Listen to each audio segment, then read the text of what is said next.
সত্যিই ভাবে ও আমাকে ধরতে পারবে? Indian courts cannot reach me here. I am এখন একজন প্রবাসী ভারতীয়, out of sight, out of jurisdiction.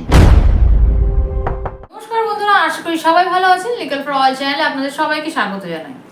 বন্ধুরা, আপনারা কি মনে করেন যে যদি আপনি একজন এনআরআই তাহলে তিনি ভারতীয় আইন থেকে ছাড় পেতে পারেন? বিশেষ করে যদি বিয়ের পর কোনো ঝামেলা হয়, তাহলে এদেশের আদালত তাকে কি খোরপোশ দিতে বাধ্য করতে পারে? আজকের ভিডিওতে আমরা এই অত্যন্ত গুরুত্বপূর্ণ এবং জটিল আইনি বিষয়টি খুব সহজ ভাষায় আলোচনা করব। আপনি যদি একজন এনআরআই হন বা আপনার পরিচিত কেউ যদি এইরকম সমস্যার সম্মুখীন হয়, তাহলে ভিডিওটি সম্পূর্ণ শেষ পর্যন্ত দেখুন, কারণ একটি ভুল ধারণা আপনার পুরো কেরিয়ার বা ভবিষ্যৎ নষ্ট করে দিতে পারে।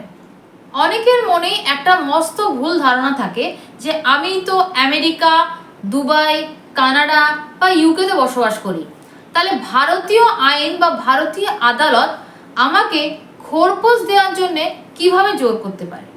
হ্যাঁ, ভারতীয় আদালত একজন এনআরআই স্বামীকেও কিন্তু খোরপোশ দিতে বাধ্য করতে পারে, শুধুমাত্র তার জন্যে সঠিক জুরিসডিকশন বা এখতিয়ারভুক্ত হতে হবে। অর্থাৎ আপনি যদি বিয়ে আপনার ভারতে হয়, কিংবা আপনার স্ত্রী যদি ভারতে থাকেন, কিংবা আপনি অর্থাৎ স্বামী এবং স্ত্রী যদি একসঙ্গে ভারতে বসবাস করে থাকেন, সেক্ষেত্রে কিন্তু আপনার উপরে ভারতীয় আদালত খোরপোশ আদায় করতে পারে। সেই ক্ষমতা ভারতীয় আদালতের রয়েছে।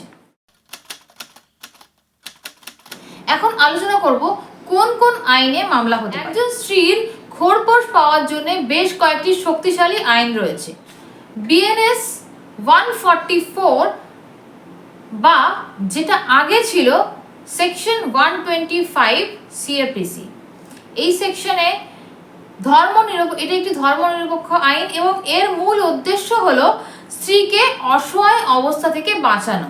আরেকটি আইন হলো হিন্দু বিবাহ আইন, যেক্ষেত্রে বলা হয়েছে যে মামলা চলাকালীন বা অন্তর্বর্তীকালীন স্থায়ী বা খোরপোশ কিন্তু স্ত্রী পেতে পারে। সেকশন 24 এবং 25 নম্বর ধারায় কিন্তু এই মামলা হতে পারে। ডোমেস্টিক ভায়োলেন্স অ্যাক্ট 20 নম্বর ধারা, ডোমেস্টিক ভায়োলেন্স অ্যাক্ট 2005, এই আইনে 20 নম্বর ধারায় কিন্তু মামলা রুজু করা যেতে পারে এবং আর্থিক সহায়তা এখান থেকে পাওয়া যেতে পারে। এরপরে যে প্রশ্নটা আপনাদের আসে যে স্ত্রী যদি উচ্চশিক্ষিত হয় বা চাকরি করে, সেক্ষেত্রেও কি টাকা দিতে হবে? অনেকে ভাবেন স্ত্রী যদি উচ্চশিক্ষিত হন বা টাকা ইনকাম করতে সক্ষম হন, সেক্ষেত্রে তাকে খোরপোশ দিতে হবে না। কিন্তু এক্ষেত্রে সুপ্রিম কোর্টের একটি স্পষ্ট নির্দেশ রয়েছে যে স্ত্রী শুধুমাত্র টাকা উপার্জনের সক্ষম এটাই যথেষ্ট নয়, সে এই মুহূর্তে চাকরি করছে কিনা সেটা অবশ্যই দেখতে হবে এবং তিনি যে জীবনযাত্রা যাপন করেন তার মান কতখানি সেটাও কিন্তু কোর্ট দেখবে।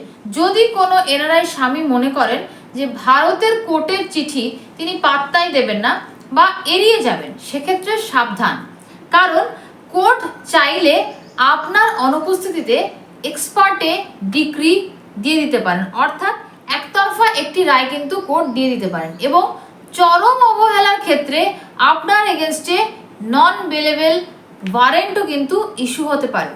2 নম্বর কি হতে পারে, আপনার পাসপোর্ট আটকে দিতে পারে বা ইম্পাউন্ড করে দিতে পারে, আপনাকে ভারতীয় বিমানবন্দরে আটকে দিতে পারে, সেখানে আপনাকে আটক করতে পারে। এই সমস্ত জিনিসগুলো কিন্তু ভারতীয় কোর্ট আপনার এগেনস্টে করতে পারে। যদি আপনি ভারতের যে নোটিশ, অর্থাৎ ভারতের কোর্ট থেকে আপনার কাছে যে নোটিশ গেছে মেনটেনেন্সের জন্য, সেটা আপনি অবহেলা করেন।